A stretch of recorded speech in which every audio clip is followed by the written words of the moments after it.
Hello प्यारे बच्चों, this is नवीन जादौन और आप देख रहे हैं अजय अकेडमी यूट्यूब चैनल। और हम बात कर रहे हैं BSc third year physical chemistry हमारी चल रही है, जिसमें हमारी यूनिट हमने ले रखी है क्वांटम केमिस्ट्री। ठीक है, जिसका हमने 2 लेक्चर रिकॉर्ड कर लिए हैं। तो जो बच्चे चैनल पे पहली बार आए हैं वो चैनल को सब्सक्राइब कर लें और जा करके प्रीवियस लेक्चर को देखें। पहले लेक्चर में हमने बात की थी क्वांटम क्या होता है, क्लासिकल क्या है और क्वांटम केमिस्ट्री क्या है। उसके बाद हमने दूसरे लेक्चर में ली थी मैथमेटिकल प्रॉब्लम, जितने भी अवकलन होते हैं, समाकलन होते हैं, वो हमने बात की थी।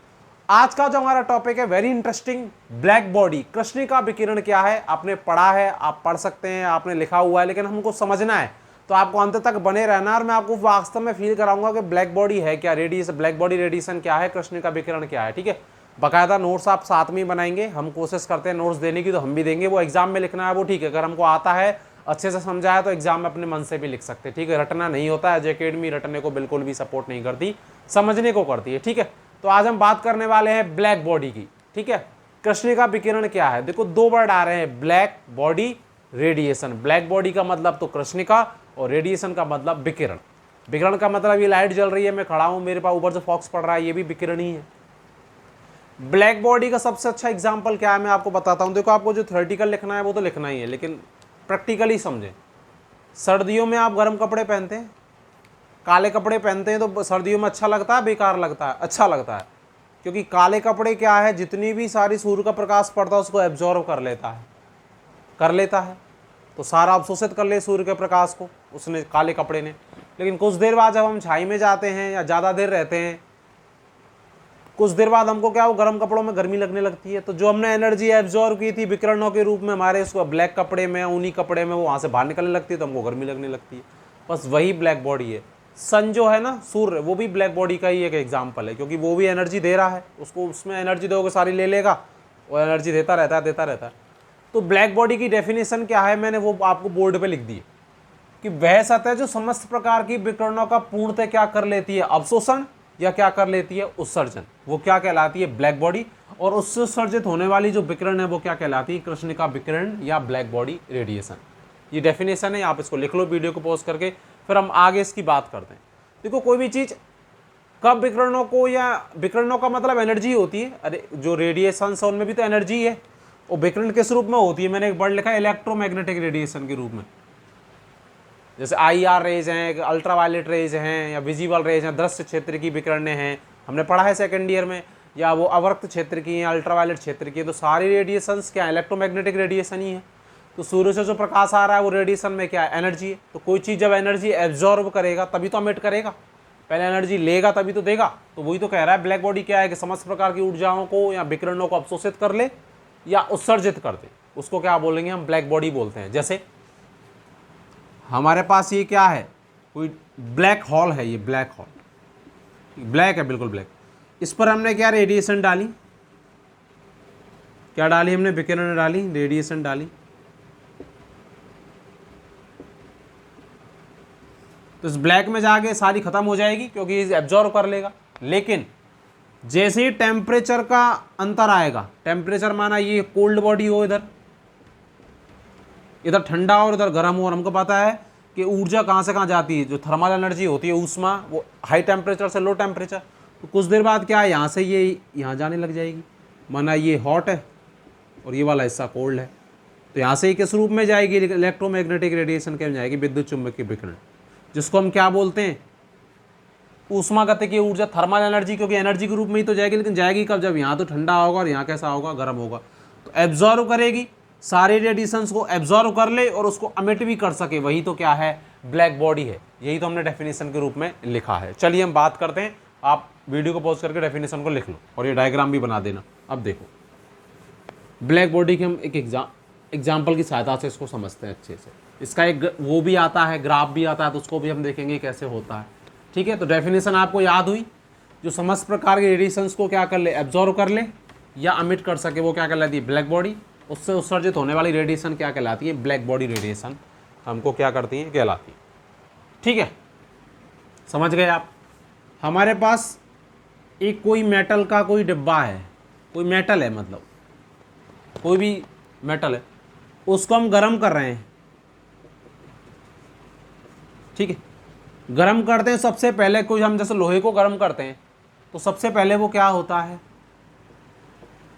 रेड। उससे पहले एक चीज़ बात बताना चाहूँगा, मैं वापस नहीं बताऊँगा फिर। हमने पढ़ी है एक इलेक्ट्रोमैग्नेटिक रेडिएशन विबग्योर, ये सारी दृश्य क्षेत्र में होती है, विजिबल क्षेत्र में, बस देख लो ध्यान से, ठीक है। तो इधर से इधर जाते हैं तो इनकी लैम्बडा तो बढ़ती है, और जो एनर्जी है वो क्या होती है, एनर्जी कम होती है और लैम्बडा बढ़ती है। तो सबसे ज़्यादा लैम्बडा किसकी होती है, रेड कलर की, ठीक है। और सबसे कम एनर्जी किसकी होती है, रेड कलर की, क्योंकि मुझे पता है E is inversely proportional to 1/λ। जिसकी एनर्जी ज़्यादा होगी उसकी लैम्बडा कैसी होगी, कम। तो VIBGYOR, violet, indigo, blue, green, yellow, orange और रेड, ठीक है। तो इस तरफ जाते हैं तो तरंग दर बढ़ती है और एनर्जी घटती है। तो सबसे ज़्यादा तो लैम्बडा किसकी होती है, रेड की, बता रहा हूँ अभी काम आएगा। और सबसे कम एनर्जी किसकी होती है, रेड की। सबसे ज़्यादा एनर्जी किनकी होती है, ब्लू या इंडिगो, एक ही बात है, ठीक है। मतलब एक जैसे कलर होते हैं वॉयलेट और इंडिगो और ये ब्लू, तो इनकी एनर्जी ज़्यादा होगी, उनकी तरंग दर कैसी होगी, कम। ये ध्यान रखना है आपको, ठीक है। चलिए अब देखो एक चीज़ बताता हूँ आप, देखो कोई भी वस्तु है, सबसे पहले उसको हीट किया जाता है तो रेड होती है। कोई भी लोहे की, जैसे हमने ले लिया, लोहा ले लिया हमने, आयरन ले लिया, रेड। रेड के बाद वो थोड़ा थोड़ा कैसा होने लगता है, येलो। अब मैं येलो बना तो नहीं सकता, लिख सकता हूँ, ठीक है, येलो।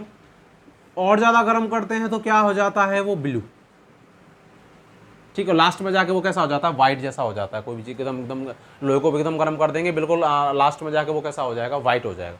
तो आप क्या देख रहे हैं, हम ये देख रहे हैं कि जब टेम्परेचर बढ़ाया जा रहा है तो रेड से कहाँ जा रहे हैं, येलो पे, येलो से कहाँ जा रहे हैं, ब्लू पे। लैम्बडा का मान क्या हो रहा है, घट रहा है, और एनर्जी क्या हो रही है, बढ़ रही है। क्योंकि अभी अभी हमने बात की थी विबग्योर, क्या बात की थी हमने अभी अभी, विबग्योर। रेड की लैम्बडा या तरंग दर ज़्यादा होती है, एनर्जी कैसी होती है, कम। तो सबसे पहले किसी चीज़ को गर्म करते हैं तो रेड होती है, लोहा एकदम रेड हो जाता है, फिर थोड़ा थोड़ा पीला पीला होने लगता है और लास्ट में जाके ब्लू सा पड़ जाता है। तो इनकी तरंग दर टेम्परेचर बढ़ा रहे हैं, क्योंकि हम टेम्परेचर ही तो दे रहे हैं, तो एनर्जी तो बढ़ रही है और तरंग दर क्या हो रही है, घट रही है, ठीक है। सीधी सी बात है। तो एक ग्राफ हमारे यहाँ निकल के आ रहा है, क्या आ रहा है, उस ग्राफ को समझते हैं। इस वाले पॉइंट पे तो ले लेते हैं एनर्जी को, और इस वाले पॉइंट पे ले लेते हैं लैम्बडा, ठीक है। क्या देख रहे हैं हम कि जैसे माना जैसे टेम्परेचर हमारा कम था, माना हमारा टेम्परेचर था 900 केल्विन, ठीक है। तो जो वस्तु थी वो कैसी थी, रेड, रेड थी, और उसकी एनर्जी कैसी थी, कम, क्योंकि उसकी लैम्बडा ज़्यादा होगी तो एनर्जी कम होगी, तो वो थी रेड, ठीक है। रेड कैसी थी, रेड। लेकिन मैंने टेम्परेचर और बढ़ा दिया, माना मैंने कर दिया 1200 केल्विन। देखो बुक्स में अलग हो सकता है, लगभग मैं बता रहा हूँ कि टेम्परेचर इंक्रीज कर रहे हैं तो क्या फर्क पड़ रहा है। टेम्परेचर और बढ़ाया तो वो वस्तु कैसी हो गई, येलो, कैसी हो गई, येलो। टेम्परेचर मैंने और इंक्रीज किया, माना 1600 कर दिया, 1600 केल्विन, तो वस्तु कैसी हो गई, ब्लू। तो हम क्या देख रहे हैं कि जैसे जैसे टेम्परेचर इंक्रीज किया जा रहा है, एनर्जी तो क्या हो रही है, बढ़ रही है, और लैम्बडा क्या हो रहा है, घट रहा है। ये आप याद रख सकते हैं कि टेम्परेचर के बढ़ाने पर, टेम्परेचर के बढ़ाने पर लैम्बडा तो क्या हो रही है, कम हो रही है, और एनर्जी क्या हो रही है, बढ़ रही है। अगर मैं आपको बात करूं कि IR रेज हैं और विजिबल रेज हैं और अल्ट्रावायलेट है। IR का मतलब तो अवरक्त होता है, विजिबल का मतलब दृश्य होता है जिसमें सारे कलर आते हैं विबग्योर वाले, और अल्ट्रावायलेट का मतलब परावैंगनी। इन सब में एनर्जी किसकी ज़्यादा होती है, अल्ट्रावायलेट की। इस तरफ से जाने पर एनर्जी क्या होती है, बढ़ती है, तो अल्ट्रावायलेट की एनर्जी ज़्यादा, फिर उससे कम विजिबल की, सबसे कम IR की। तो जब आप देखेंगे, आपने नहीं देखा तो बता देता हूँ, यहाँ जो रीजन होता है, यहाँ ये होता है IR क्षेत्र, क्योंकि इस तरफ से इस तरफ हम जा रहे हैं तो लैम्बडा बढ़ रही है, और लैम्बडा किसकी ज़्यादा होती है, अगर हम तीनों में कंपेयर करें तो IR की लैम्बडा सबसे ज़्यादा होती है। जैसे जैसे इस तरफ आ रहे हैं, ये वाला जो क्षेत्र होता है जहाँ सबसे ज़्यादा क्या है, एनर्जी है, वो विजिबल क्षेत्र होता है, क्या, ठीक है। और ये वाला क्षेत्र कौन सा है, IR है, जिसमें ये एनर्जी कैसी है, कम। और इस तरफ कौन सा क्षेत्र होता है, UV। तो हम क्या देख रहे हैं कि जैसे जैसे टेम्परेचर बढ़ाया जा रहा है कोई भी चीज़ दृश्यमान होती जा रही है, क्योंकि वो किस क्षेत्र में आ रही है, विजिबल रीजन में आ रही है। इसका मतलब आप कोई भी चीज़ का जब टेम्परेचर ज़्यादा होता है तो वो चमकती है। बल्ब जलता है तो बल्ब का टेम्परेचर बहुत ज़्यादा होता है तो चमक मारता ना रेड कलर का। हम क्यों नहीं चमक मारते, जैसे मनुष्य हैं तो वो चमक नहीं मारते क्योंकि वो विजिबल क्षेत्र में नहीं आते। हमारे बॉडी का टेम्परेचर तो 27 डिग्री कुछ के आसपास होता है, 37 डिग्री के आसपास, तो उसका उनका इतना टेम्परेचर नहीं है कि वो विजिबल क्षेत्र में आ जाए। समझ रहे हैं? तो कोई भी वस्तु क्यों चमक रही है, क्योंकि वो किस क्षेत्र में आ रही है, विजिबल क्षेत्र में आ रही है। ठीक है। अब ये ग्राफ कैसा है, ये ग्राफ कुछ ऐसा है। इसको मिटा दूं क्या मैं, इसको मिटा दे। देखो ये ग्राफ कैसा है, ये कुछ इस तरीके का ग्राफ है। ऐसा ही तो ग्राफ है, यहाँ एनर्जी है और यहाँ पर क्या है, लैम्बडा। जबकि ग्राफ कैसा, अगर हम जनरली देखें, जो जनरली साइंटिस्ट बताते हैं कि एनर्जी, मुझे पता है कि एनर्जी और लैम्बडा एक दूसरे के क्या होते हैं, इन्वर्सली। तो अगर हम एनर्जी और लैम्बडा का ग्राफ लें तो ऐसा आना चाहिए कि जैसे जैसे लैम्बडा घटेगा एनर्जी क्या, लैम्बडा बढ़ेगा तो एनर्जी क्या होगी, घटेगी। लेकिन ऐसा ग्राफ तो नहीं होता। ग्राफ तो ऐसा होता है, हम बुक्सों में भी देखना, आपके सामने अगर बुक्स रखी है तो बुक्स खोल के भी देखिए आप, ऐसा ग्राफ होता है। तो इसको किसने सुलझाया, इसको सुलझाया मैक्स प्लांक ने। मैक्स प्लांक ने बोला ग्राफ इस तरीके का होता है, ना कि इस तरीके का ग्राफ है। तो उसने ऐसा क्यों कहा, उसको एक्सप्लेन भी किया मैक्स प्लांक ने। अपन को ये लिखना नहीं है, लेकिन अपन को समझना है कि मैक्स प्लांक को क्यों नोबेल पुरस्कार मिला 1918 में। उसको इसीलिए मिला, उसने ये बोला कि जब 900 डिग्री टेम्परेचर है तो जो रेड कलर के जो पार्टिकल हैं, किसी भी कोई भी जो वस्तु है जिस पर अपन जिसका टेम्परेचर अपन बढ़ा रहे हैं, तो रेड कलर के पार्टिकलों की संख्या कैसी है, ज़्यादा है। और वो कैसा टेम्परेचर, मतलब कैसा वो निकाल रहे हैं प्रकाश, रेड कलर का, तो वस्तु हमें रेड दिखाई दे रही है। ठीक है, क्योंकि हमको पता है कि ये बात तो ठीक है कि भाई यहाँ पर अगर लैम्बडा ज़्यादा है तो एनर्जी कम है, क्योंकि एनर्जी और लैम्बडा एक दूसरे के क्या होते हैं, उल्टे होते हैं। जैसे जैसे लैम्बडा इधर घटेगा, भाई यहाँ लैम्बडा कैसा है, ज़्यादा है, तो एनर्जी कैसी है, कम है, क्योंकि एनर्जी और लैम्बडा एक दूसरे के इन्वर्स हैं। यहाँ लैम्बडा कैसा है, कम है, क्योंकि लैम्बडा इस तरफ घटेगा तो एनर्जी क्या होनी चाहिए, बढ़नी चाहिए, बढ़ रही है, बाकायदा एनर्जी ज़्यादा है, यहाँ की तुलना में ज़्यादा है। लेकिन जब इस तरफ आ रहे हैं तो लैम्बडा तो कम हो रहा है ना, यूवी क्षेत्र में अपन आ रहे हैं, इसको हम यूवी क्षेत्र मान रहे हैं, तो एनर्जी क्या होनी चाहिए, बढ़नी चाहिए, पर यहाँ तो एनर्जी भी घट रही है, क्योंकि देखो ग्राफ ऊपर जा करके फिर नीचे आ रहा है। तो इसका रीज़न क्या है, इसका रीज़न ये है कि जब 900 डिग्री टेम्परेचर था तो जो रेड कलर वाले जो पार्टिकल हैं, जो कण हैं, उनकी संख्या कैसी है, ज़्यादा है। उनकी संख्या ज़्यादा है तो उनकी एनर्जी भी ज़्यादा होगी। भाई जिसकी संख्या ज़्यादा होगी उसके वोट भी ज़्यादा होंगे, सीधी सी बात है।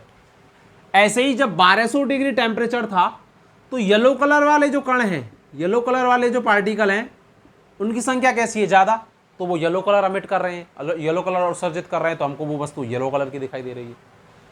यहाँ कण तो यूवी उसके भी होंगे, लेकिन उनकी संख्या, मतलब जैसे कोई भी पदार्थ है वो सब तरह का प्रकाश दिखाता है, ऐसा नहीं कि केवल वो येलो कलर दिखा रहा है, पर हमको दिख उस टाइम येलो रहा है क्योंकि उस टेम्परेचर पे येलो कलर की इंटेंसिटी ज़्यादा है, उसकी तीव्रता ज़्यादा है, तो वो हमको दिखाई दे रहा है। अल्ट्रावायलेट वाले जो इस तरफ जो नीचे ग्राफ आ रहे हैं, इनकी संख्या क्या है, कम है। अब कम है तो उनकी एनर्जी भी कैसी होगी, कम होगी। तो ये रीजन है। ठीक है, याद रखेंगे क्यों होता है ऐसा, क्योंकि जहाँ येलो कलर वाले हैं, जैसे 1600 डिग्री टेम्परेचर पे ब्लू कलर वाले कणों की संख्या बहुत ज़्यादा है, बहुत ज़्यादा है, तो ब्लू कलर अमिट भी ज़्यादा होगा तो हमको दिखाई भी ज़्यादा देगा। कणों की संख्या ज़्यादा है तो उसकी एनर्जी भी ज़्यादा होगी, तो वो टॉप पे दिखाई दिया। इसकी एनर्जी कम क्यों है, क्योंकि मुझे पता है कि IR की एनर्जी तो विजिबल से कम ही होती है, लेकिन विजिबल से कम UV की यहाँ क्यों, जबकि ज़्यादा होनी चाहिए थी। उसका रीजन क्या है, इनकी संख्या कम है। संख्या कम है तो इनकी तीव्रता, इंटेंसिटी, इनकी आवृत्ति, इनकी ऊर्जा भी कैसी है, कम है। तो ये ग्राफ ऐसे करके ऐसे जाता है। इसलिए प्लांक बाबा को 1918 में क्या मिला था, नोबेल पुरस्कार मिला था मैक्स प्लांक को। उसने क्या है, इस थ्योरी को सुलझाया था कि ग्राफ नीचे क्यों जाता है, उसने बताया था।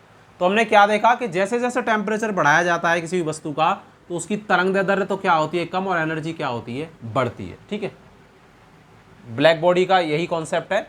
ब्लैक बॉडी क्या होती है, सबसे पहले हमने समझा ब्लैक बॉडी वो है जो किसी भी प्रकार की विद्युत में विकिरणों को अवशोषित कर ले और क्या कर दे, उत्सर्जित कर दे। जब किसी भी वस्तु को या किसी भी सतह को गर्म किया जाता है, जैसे लोहे की कोई भी सतह है, तो वो रेड होती है, उसके बाद येलो, लास्ट में क्या हो जाती है, ब्लू हो जाती है। जब टेम्परेचर कम होता है तो तरंगदैर्ध्य ज़्यादा होती है, तो वस्तु रेड कलर की दिखाई देती है, क्योंकि रेड की वेवलेंथ कैसी होती है, ज़्यादा होती है। हमने अभी भी बताया था, रेड की वेवलेंथ या मतलब तरंगदैर्ध्य ज़्यादा होती है। जैसे जैसे टेम्परेचर बढ़ाएंगे तो तरंगदैर्ध्य घटेगी, जिनकी तरंगदैर्ध्य कम होगी वो दिखने लगेंगे। तो रेड से कम किसकी होती है, येलो की, येलो से कम किसकी होती है, ब्लू की, लास्ट में जाके वस्तु व्हाइट हो जाती है, मतलब खत्म हो जाएगी तो राख हो जाती है, तो राख व्हाइट जैसे कलर की होती है। तो ठीक है, ये हमको याद रखना है, ये रिलेशन हमको याद रखना है। टेम्परेचर बढ़ाने से क्या इफेक्ट पड़ता है, ग्राफ कैसा होता है, ऐसा होता है, इसको किसने सुलझाया, मैक्स प्लांक ने सुलझाया। ब्लैक बॉडी रेडिएशन क्या होती है वो हमने बात कर ली है। ठीक है, तो अब इसके बाद हम बात करेंगे ब्लैक बॉडी को समझाने के लिए 2-3 सिद्धांत दिए गए हैं। तो वो ये वाला थ्योरम, ये वाला सत्य कैसे है कि भाई टेम्परेचर मतलब लैम्बडा कम है तो एनर्जी भी कम है। क्यों? क्योंकि जो इस रीजन में जो पार्टिकल आ रहे हैं उनकी संख्या भी कैसी है, कम है। तो संख्या कम होगी तो उनकी एनर्जी भी कैसी होगी, कम होगी। इसीलिए ग्राफ ऐसे जा करके फिर वापस नीचे जाता है। समझ गए मेरी बात को? तो ये पूरा ओवरऑल क्या है हमारा, ब्लैक बॉडी के बारे में हमने बात की। फिर हम इसके सिद्धांतों की बात करते हैं। चलिए, तो देखो आपको समझ में आया? अगर ध्यान से देखोगे तो सारी आपको जो कन्फ्यूजन है वो दूर होगी। विजिबल में कौन से कलर आते हैं, विबग्योर। तो रेड की क्या है, सबसे ज़्यादा है वेवलेंथ, तरंगदैर्ध्य। जैसे जैसे टेम्परेचर बढ़ेगा तो एनर्जी बढ़ेगी, और एनर्जी बढ़ेगी तो वेवलेंथ क्या होगी, घटेगी। तो फिर रेड के बाद क्या आएगा, येलो, येलो के बाद ब्लू। जो मेन कलर उनको दिख रहे हैं, जो वस्तु हमको दिखती है। ठीक है, तो इसमें विजिबल में यही कलर आते हैं सारे। उससे कम क्या होता है, किसकी एनर्जी वेवलेंथ और कम होती है, अल्ट्रावायलेट वालों की। तो बुक्स में शायद ऐसे नहीं दिखा रखा हो BSc थर्ड ईयर की में, पर आपको अगर ग्राफ है तो ऐसे ही बना के आना है आपको। ठीक है, जो मैंने ऐसे बना के दिया है, यहाँ UV, यहाँ विजिबल, और यहाँ जो ये हाइपरबॉलिक जा रहा है, ये आपको विजिबल में बनाना है। क्योंकि जो जितनी भी चीज़ें वो दृश्यमान दिख रही हैं वो इस वजह से दिख रही हैं क्योंकि वो हाई टेम्परेचर पे हैं। जो भी वस्तु टेम्परेचर ले लेती है ज़्यादा, वो दृश्यमान दिखती है, मतलब विजिबल दिखती है, क्योंकि वो विजिबल रीजन में आती है। तो सबसे पहले रेडिश दिखती है, पर वो येलोस दिखती है, और लास्ट में ब्लूज दिखती है। ठीक है, तो ऐसा क्यों होता है, हमने ये सारी बात कर ली है। ठीक है, तो आप इसको लिखेंगे, अच्छे से डायग्राम बनाएंगे, बुक्स को सामने रख के समझेंगे। बुक्स में से नहीं समझा हुआ जैसे मैंने आपको समझाया है, तो अच्छे से हम भी प्रयास करेंगे नोट्स देने का लिख करके, पर आप ध्यान लगा के पूरा वीडियो देखेंगे तो आपको बहुत फ़ायदा होने वाला है। फिर इसके हम सिद्धांत देखते हैं, 2-3 जो इसकी थ्योरी है उनको मैं आपको बताने वाला हूँ। ठीक है, तो देखो हम जो बात करने वाले हैं ब्लैक बॉडी रेडिएशन के अध्ययन के नियम आपसे पूछे जाएंगे कि जो मतलब कृष्णिका विकिरणों के अध्ययन के कौन कौन से नियम है, समझाइए। सबसे पहले हम ब्लैक बॉडी के बारे में लिखेंगे। क्या लिखेंगे कि वह सतह जो समस्त प्रकार के विकिरणों का अवशोषण और उत्सर्जन कर सकती है वो क्या कहलाती है, ब्लैक बॉडी, कृष्णिका। तथा उससे उत्सर्जित होने वाली विकिरणें क्या कहलाती हैं, कृष्णिका विकिरण। जब किसी वस्तु को गर्म किया जाता है तो उससे क्या होती हैं, ऊर्जा निकलती है। किस रूप में, विकिरणों के रूप में। कौन सी विकिरण है, विद्युत चुंबकीय विकिरण है, जो कि परावैगिनी हो सकती हैं, दृश्य हो सकती हैं, IR हो सकती हैं। वो टेम्परेचर के हिसाब से परिवर्तित होती है। तो किसी भी सतह से उत्सर्जित होने वाले विकिरण की जो प्रकृति है वो ताप पर निर्भर करती है, ताप के साथ परिवर्तित होती है। जब किसी वस्तु को गर्म किया जाता है, आप लिखेंगे जो मैं बोल रहा हूँ, गर्म किया जाता है तो सर्वप्रथम लाल होती है, उसके बाद वो कैसी होती है, येलो कलर की होती है, और अंत में कैसी हो जाती है, ब्लू। अर्थात हम कह सकते हैं कि टेम्परेचर के बढ़ने पर ऊर्जा तो बढ़ती है उस सतह की जिसको अपन गर्म कर रहे हैं, और उसकी तरंगदैर्ध्य क्या हो जाती है, घट जाती है, उसकी वेवलेंथ, जिसको हम लैम्बडा कह रहे हैं। तो हम लैम्बडा और एनर्जी के ग्राफ को इस प्रकार समझा सकते हैं। तो वो ग्राफ बना देंगे, आप कैसे करके बनाएंगे वो मैंने आपको बता ही दिया। तो ये सब हमको लिखना है। उसके बाद हम बात करेंगे कि ब्लैक बॉडी के रेडिएशंस के अध्ययन के नियम। तो पहला जो इसमें नियम है वो है स्टीफन बोल्ट्जमैन नियम। ये नियम दिए गए, इसमें हम कुछ भी नहीं कर सकते, पर किया वही जाएगा जो जायज़ है। स्टीफन बोल्ट्जमैन ये कहता है कि जो सतह है उसकी जो एनर्जी है, उस सतह का जो टेम्परेचर है उसकी चौथी घात के समानुपाती होती है। यही हमने लिखा हुआ है स्टीफन बोल्ट्जमैन में, कि इसके अनुसार कृष्णिका की सतह से प्रति इकाई क्षेत्रफल के तल से उत्सर्जित विकिरणों की जो ऊर्जा है, जो अमिट हो रही है, जो रेडिएशंस, उस वस्तु जो भी हमको सब्सटेंस दिया हुआ है उसका जो परम ताप है, एब्सोल्यूट जो टेम्परेचर है, उसका मानक जो ताप है, उसकी चौथी घात की क्या होती है, समानुपाती होती है। मतलब ये क्या कह रहा है, लैंग्वेज तो लिखनी है क्योंकि थ्योरेटिकल पेपर है। E is directly proportional to T की पावर 4। हमने अभी पढ़ा भी है कि टेम्परेचर बढ़ाते हैं तो एनर्जी क्या होती है, बढ़ती है, तरंगदैर्ध्य घटती है, मतलब लैम्बडा घटती है, लेकिन एनर्जी क्या होती है, बढ़ती है। तो यही वही कह रहा है। उसके बाद हम क्या करेंगे, E बराबर यहाँ कांस्टेंट आता है सिग्मा T की पावर 4। बस यही लिखना है हमको। यहाँ जो ये सिग्मा है ये स्टीफन बोल्ट्जमैन नियतांक है, SB नियतांक भी कहते हैं इसको। ठीक है। तो ये अपन को स्टीफन बोल्ट्जमैन नियम हमको ये लिखना, अध्ययन के नियम में पहला कौन सा है, स्टीफन बोल्ट्जमैन नियम। इसको लिखो, फिर मैं दूसरा नियम आपको बताता हूँ। समय को बचाने के लिए मैंने थोड़ा सा वीडियो को स्किप कर दिया था। ठीक है, तो दूसरा जो हमारा नियम है वो है बीन का नियम। इसको बीन का विस्थापन नियम भी कहते हैं। ये वही कहता है कि जब किसी वस्तु का टेम्परेचर बढ़ाया जाता है तो उसकी जो तरंग दैर्ध्य है वो उसका मान घटता है। पहले वो वस्तु लाल होती है, फिर नीली होती है, मतलब पीली होती है, फिर नीली और लास्ट में वाइट हो जाती है। ठीक है, वही कह रहा है कि इस नियम के अनुसार किसी अधिक ऊर्जा वाली विकिरणों की जो तरंग दैर्ध्य है लैम्बडा है, किसी वस्तु का दे दिया इसलिए एम लगा दिया है, का मान ताप बढ़ाने पर घटता है। मतलब lambda M is inversely proportional to 1/T। ठीक है, और प्रोपोर्शनल के चिन्ह को हटाएंगे तो lambda M directly proportional to बराबर B/T। ये जो V है यहाँ पर, ये वीन कांस्टेंट कहलाता है। ठीक है, वीन्स कांस्टेंट इस तरह। ठीक है, तो वही है, अगर टेम्परेचर बढ़ाएंगे तो लैम्बडा का मान क्या होगा, घटेगा। किसी वस्तु को गर्म करेंगे तो सबसे पहले वो कैसी होगी, रेड होगी, देन वो कैसी होगी, येलो होगी, इसमें लिखेंगे यहाँ पे नीचे, और लास्ट में जाके वो कैसी हो जाएगी, ब्लू हो जाएगी। तो इसको कौन समझाता है, बीन समझाता है। हम पढ़ चुके हैं इसको ब्लैक बॉडी में, लेकिन इसकी थ्योरी पूछा जाएगा तो बीन का नियम है। ठीक है, इसको बीन का विस्थापन नियम भी कहते हैं। आप इसको एग्जाम में ऐसे ही लिख के आएंगे, अगर उनको समझाने के नियम दिए जाएंगे, एक अध्ययन के नियम लिखी, तो पहला हमने रेले किसका लिखा था, पहला हमने लिखा था स्टीफन वाला, दूसरा बीन का, और तीसरा एक नियम और है रेले और जीन्स का नियम है, तो उसको हम देखने वाले हैं। लास्ट रूल है हमारा वो। ठीक है, लास्ट जो हमारा रूल है वो है रेले और जीन्स का नियम। इन्होंने क्या किया, जो विकिरणों की जो तरंग दैर्ध्य उनकी जो एनर्जी है और जो लैम्बडा उसमें संबंध बताया था, बस वो आपको लिखना है। तो इनका जो रिलेशन था वो था ई लैम्बडा का मतलब जो विकिरण जिसकी वेवलेंथ अपन देख रहे हैं उसकी एनर्जी। ठीक है, और लैम्बडा में संबंध बताया था उन्होंने 8π/kT अपॉन लैम्बडा की पावर 4।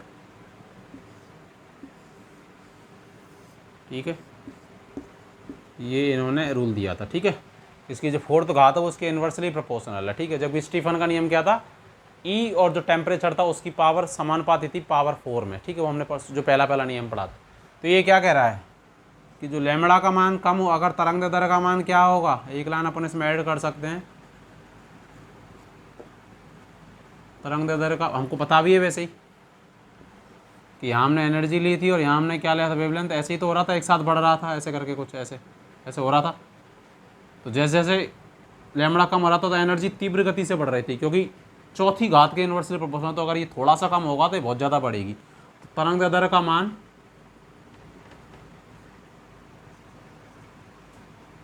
कम होने पर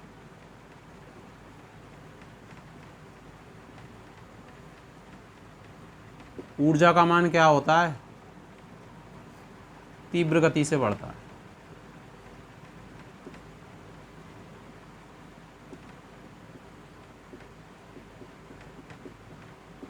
ठीक है, तो ये हम याद रखेंगे। तीनों नियम अगर हम पूछेंगे कि अध्ययन के नियम बताइए तो हम तीनों नियमों को बता देंगे।